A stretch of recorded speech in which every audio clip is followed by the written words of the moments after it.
Good morning. I'm the Reverend Dr. William L. Johnson III, offering once more our morning meditation. Welcome again. We are so glad to have you and glad to share these words of inspiration and encouragement with you. Every week, we share these messages with the hope that someone will be helped, encouraged, and inspired along the way.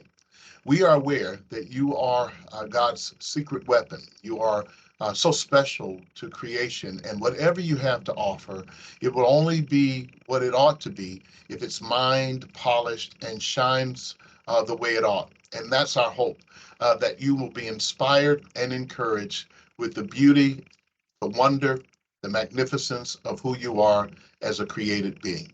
So thank you so much for joining with us with this morning meditation. I am excited to share this message at this time of year.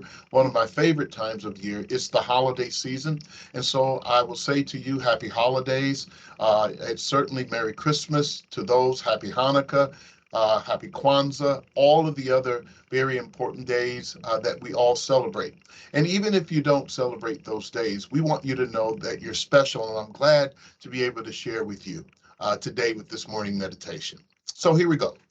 Today's morning meditation is entitled Dare to Believe. Dare to Believe. Several years ago, Tom Hanks and many other actors, it was an animated movie entitled The Polar Express. One of my favorites. And the reason why it was one of my favorites, it was one of the first animated films that we had a chance to see as Hollywood was trying to do some different things.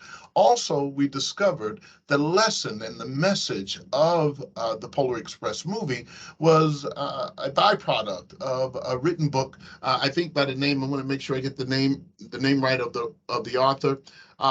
It is Chris Van Allsburg, and that's what I'm going to make sure I had that together. It was a wonderful book about kids and one young man who had lost his ability to believe. And so he was cynical. He didn't no longer believed in Christmas. He no longer believed in all the things that people were doing, and discovered that in the midst of that disbelief, he had an experience on the Polar Express that by the time he woke up the next morning, he was revitalized and renewed in his belief in miracles. And that's what I want to talk about for a moment, because I'm aware that as we grow older, the more we go through life. When we were children, we believed in a lot of things we hoped for, a lot of fables, myths, other things, Christmas stories, stories about life. We imagined the adventure of life. We had the ability to see something special. Our imaginations were carrying away with us, going with us and taking us places that we had never gone before. We were kids, but the older we get, and the more we grow up, we learn to push those things aside and get to the real living of life. Unfortunately, I'm not quite sure if it's been helpful for most of us, because we lost the ability to believe in the mystery of life, that there is something that is not shown at face value. It doesn't add up in the balance sheet. It doesn't always come in dollars and cents. It is not measured by positions we hold, or how high we climb on the ladder of success, or what we own or what we possess. There is something much richer than that. And our failure to believe, or our inability to believe, pushes us into a world of cynicism, a world of disbelief, of distrust, and even sometimes really regret and resentment. And so that for many of us, we found ourselves trying to figure out what life is all about. Because we have lost the mystery, we fail to be able to be happy in all the circumstances that life presents us. So I want to share with you at least something that I think will be an encouragement for each of us. I want to encourage you to dare to believe.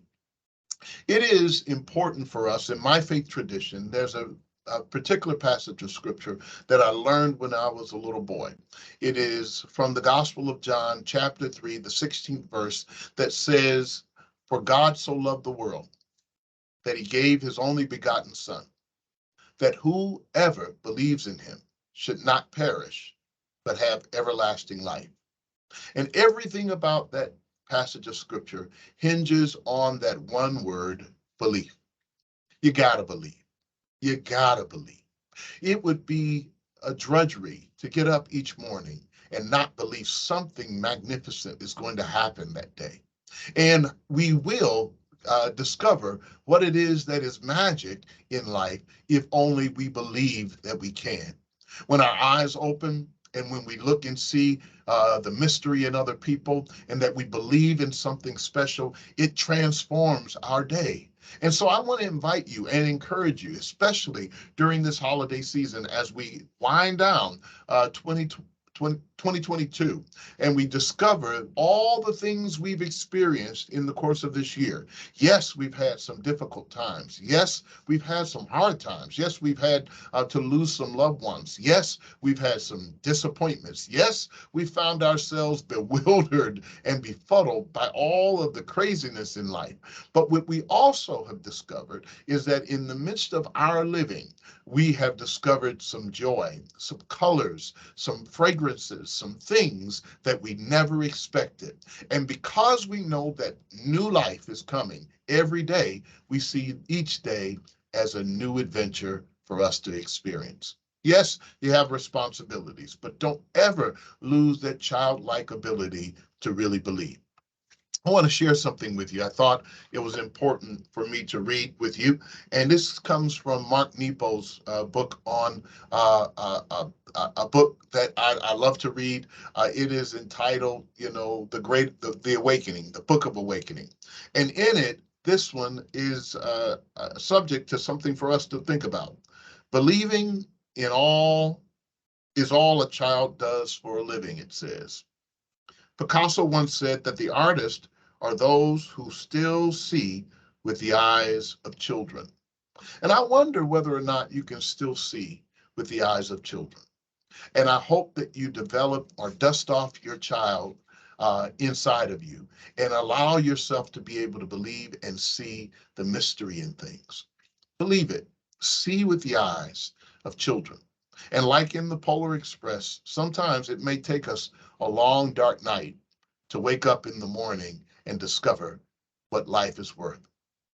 Really, my friends, this is the only life we've been given. Why not live it with expectation and happiness and joy? Yes, those things do not come without pain, without heartbreak, without hardship, without challenges. No, I'm not trying to blow smoke your way. What I am saying to you is that in the midst of all that there is, there's still some joy if you only believe. Only believe. Only believe. Doesn't take much, but I'm encouraging you to dare to believe. Because if you dare to believe, you'll discover that your belief changes the environment, changes the temperature in the room, changes the way you think about things, changes the way your heart loves. And so that when those who are in relationships find themselves questioning and being vulnerable, instead of thinking this is not going to go anywhere, or this is not going to work, or the door is not going to be open, or if I try, I always fail. How about believing that as you enter a relationship, hey, this might be the best thing ever, and I'm going to learn something about myself, and I'm going to learn something about the other person. Hey, I'm going to try for that job, or hey, I'm going to shoot for the stars for that career, or hey, I'm going to open up my own business, or hey, I'm going to believe that I can get out of this bed today. Yes, I've been sick, but I'm going to try something different. I'm going to try one more time. So I invite you to keep trying and dare to believe. Have a great day. I hope that you have a blessed holiday. Merry Christmas, Happy Hanukkah, Happy Kwanzaa, and bless you in all the ways in which you live your life. Whether you have a faith tradition or not, I want you to know that the God who created you, which I do believe, still wants you to dare to believe. Believe in the dreams you had a year ago. Believe in the things that God promised you before now. Believe in the fact that you are here and that you have all that you need for this day. May not have it all for next week, but you got it for the day. And as you go through the day, as the day passes, why don't you look back and say, I had all I needed just to get through that day. Bless you. I'm thankful for the privilege of sharing with you these words of inspiration. I hope they do inspire you, and I hope that you know that you are loved, you are appreciated, and you're irreplaceable. God bless you. Have a great week. Happy holidays.